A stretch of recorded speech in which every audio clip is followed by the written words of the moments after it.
Hi, this is Shona Garver. And Courtney Lichtenauer. We're school counselors at Licking Valley High School, and we wanted to reach out to LV coaches with important information about supporting athlete mental health and well being. We wanted to reach out to you and kind of let you know about the current climate with many of our students. So many of our students today are managing a lot of different stressors in their lives.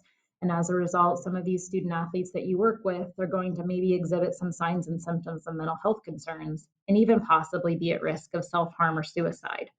And as a coach, you're one of those trusted adults in their lives. You see them in a different light compared to other adults. You may overhear things and see things that someone else may not. You may also have students confide in you about their struggles or those of a friend. And we want you to feel prepared and equipped to manage these situations if they come about. So, how do you support a student athlete that may be struggling with some of these things? Different student needs are going to require different responses.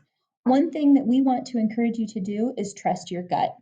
If you feel a conversation needs to be had, have it. Don't hesitate to be direct about what you have seen or what you've heard and why you're concerned. If you're worried a student might hurt themselves or even consider suicide, ask. If you leave the conversation feeling comfortable that no one is at risk of harm, well, that's awesome. You asked, they know that you care, and that you're paying attention. If the student's response concerns you, then you do want to take action. Depending on what they say, this might require different responses. If you don't feel that they or anyone else is in immediate danger, but still feel like they could benefit from additional support, this is a great time to reach out to their parent or guardian and possibly their school counselor. We are happy to work with you to support your student athletes. If you feel they are at risk of hurting themselves or someone else, you should not let them leave without contacting their parents or guardians to come pick them up. We want you to be upfront with their parents about what your concerns are and why you have them. If this happens, we also want you to reach out to a school administrator after you call the parents. They will want to be aware of the event and the time at that time that it occurs.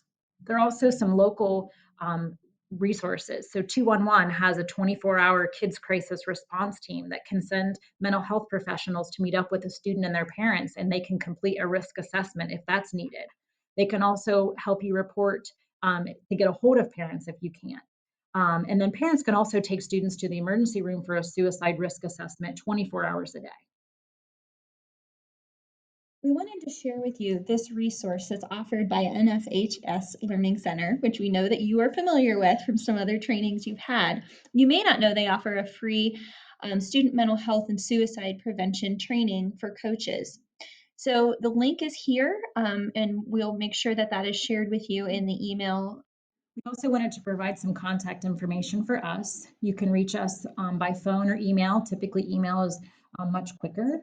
But we also wanted to let you know we're here to support students. And if you ever feel that we should be aware of something, please reach out to us. But know that we are not always checking email and phones 24 hours a day. So urgent matters that relate to student well-being and safety should be taken directly to those parents and guardians of those students. And if you're concerned that they might hurt themselves or someone else, you shouldn't allow them to leave without getting a hold of one of their parents or a school administrator. If you have any questions, please feel free to reach out anytime. We're happy to work with you to try to support our students any way we can.